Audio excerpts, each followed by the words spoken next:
हर हर महादेव। लोगों को बड़ा कष्ट है कि भगवान के मंदिरों में वीआईपी लोगों को वीआईपी तरीके से दर्शन कराए जाते हैं, एक ठीक ठाक अमाउंट लेकर के। भारत के प्राय सभी बड़े मंदिरों में ऐसी व्यवस्था है। जो वीआईपीज़ हैं, जो वीवीआईपीज़ हैं, वो एक निश्चित मात्रा में धन खर्च करते हैं और उन्हें वीआईपी ट्रीटमेंट के साथ में भगवान की दर्शन की सुविधा प्रदान की जाती है। उन भक्तों को बड़ा कष्ट होता है कि जिनके पास में वीआईपी कैटेगरी में दर्शन करने की व्यवस्था नहीं होती। भाई, मैं तो ये मान करके चलता हूँ कि ये संसार है और इस संसार में सारा प्रभाव धन का है, और ईश्वर ने यदि आपको पर्याप्त मात्रा में धन से संपन्न बनाया है, आर्थिक रूप से संपन्न बनाया है, तो आप आम लोगों से तो अलग हो ही गए, आपकी पहचान अलग हो ही गई। और सारी व्यवस्थाएं चूंकि धन से संचालित होती हैं, धनात् धर्मा तथा सुखम, धन से धर्म और धर्म से सुख होता है। धार्मिक कार्यों का आयोजन, धार्मिक निर्माण, धार्मिक व्यवस्थाएं, धार्मिक आयोजन बिना धन से संभव नहीं है। इसलिए धन भी धर्म का आधार हो गया। बिना धन से धर्म नहीं होता। तो अगर बड़े मंदिरों में, भारत के बड़े मंदिरों में जहां भक्तों की विशेष आस्था है, एक बहुत बड़ी संख्याओं में लोग दर्शन करने के लिए जाते रहते हैं, वहां अगर वीआईपी कैटेगरी की व्यवस्था मंदिर प्रशासन के द्वारा है तो उसमें बहुत बुरा मानने की ज़रूरत नहीं है। आप ईश्वर से प्रार्थना करिए कि भाई हम भी वीआईपी कैटेगरी में, वीवीआईपी कैटेगरी में आपके दर्शन करना चाहते हैं। अभी हम आम जनताओं में गिने जा रहे हैं, आम लोगों में हमारी गिनती है। हम आपके वीवीआईपी कैटेगरी में दर्शन नहीं कर सकते हैं क्योंकि इतनी आर्थिक क्षमता नहीं है। तो मुझे भी वीवीआईपी बना दीजिए, वीआईपी बना दीजिए, ताकि हम वीआईपी कैटेगरी के अंतर्गत एक निश्चित शुल्क जमा करके आपके दर्शन कर सकें।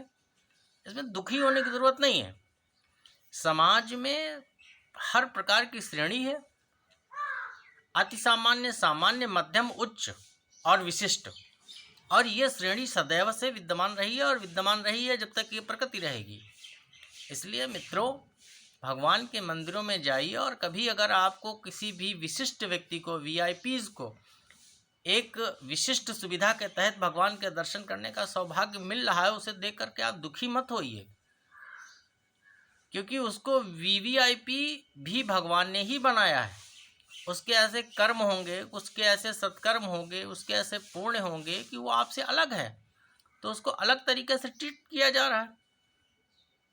और ये व्यवस्थाएं अनादिकाल से चलती आ रही हैं, चलती आएंगी। तो बस जाइए भगवान के मंदिर में। मैं तो महाकाल के दर्शन करने गया, 250 रुपये का एक टिकट कटवाया, सामान्य तरीके से लाइन लगी और करीब 2-2.5 घंटे के बाद में बाबा के दर्शन हो गए। गर्भगृह में जाने का नहीं मौका मिला, क्योंकि गर्भगृह में दर्शन करने का एक अलग व्यवस्था है, एक अलग शुल्क है। तो मैं दुखी नहीं हुआ कि मुझे 2.5 घंटे 3 घंटे लाइन लगनी पड़ी। कोई बात नहीं है, बाबा जब मुझे गर्भगृह में विशिष्ट रूप से दर्शन करने योग्य बनाएगा तो मैं दर्शन कर लूँगा। तो प्रभु से प्रार्थना करिए कि अपनी कृपा बनाए रखें। और ठीक है, जो भी वीआईपीज़ एक निश्चित शुल्क जमा करके बाबा के दर्शन या भगवान के दर्शन एक अतिरिक्त तरीके से करते हैं, सुविधापूर्वक करते हैं, विशिष्टता के साथ करते हैं, तो चलिए उनसे मंदिर प्रशासन की व्यवस्थाएं संचालित हो रही हैं, बहुत सारे कार्यक्रम हो जाते हैं, क्योंकि भाई हर कार्य के लिए धन की ज़रूरत पड़ती है। तो यहाँ पे मित्रों, निराश होने की, दुखी होने की ज़रूरत नहीं है कि भगवान के दरबार में भी द्वैत कैसा। भाई, आपके बीच और आपके भगवान के बीच में द्वैत ना हो। संसार में क्या चल रहा है इसको मार करने की ज़रूरत नहीं है। आप ईश्वर का स्मरण कहीं भी रह करके कर सकते हैं, बशर्ते ये है कि जो तीर्थ स्थान है, धार्मिक स्थान है, वहाँ पे जा करके वहाँ का एक वाइब्रेशन है, एक वातावरण है जो आपको एक पॉजिटिविटी देता है, क्योंकि निरंतर वहाँ पे जाप होता रहता है। एक वहाँ की ओरा है ऐसी कि आपको बहुत कुछ सकारात्मकता, एक सकारात्मक ऊर्जा की अनुभूति होती है। तो ये सकारात्मकता ऐसी जगहों पे आपको मिलती है, तो जाना चाहिए। लेकिन यदि आपको भीड़ में लगना पड़ता है, आपको मशक्क़त करनी पड़ती है और कोई ठीक ठाक पैसा जमा करके दर्शन करके चला जाता है, तो उसमें दुखी मत होइए। ईश्वर के दर्शन करने में यदि आपने त्याग नहीं किया, आपने तपस्या नहीं की, आपके पैरों में दर्द नहीं हुआ, आपकी आंखों से आंसू नहीं निकले और आपका समर्पण नहीं हुआ, तो समझ लीजिए आपके दर्शन जो है पूर्ण नहीं है। आपके पैरों में छाले पड़ने चाहिए, आपके पैर दुखने चाहिए, आपको प्रतीक्षा करनी चाहिए। अगर इन सब दौर से अगर आप गुजरते हैं तो समझ लीजिए कि आपने जिस अपने भगवान की यात्रा के लिए आप घर से निकले हैं, आप उन स्थानों पे गए हैं, वो आपकी यात्रा संपूर्ण है।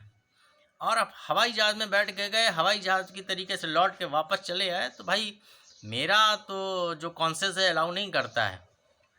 ईश्वर बिना त्याग और तपस्या के, बिना समर्पण के, बिना उसके चरणों में 2 आंसू बहाए आपको कभी प्राप्त हो ही नहीं सकता है।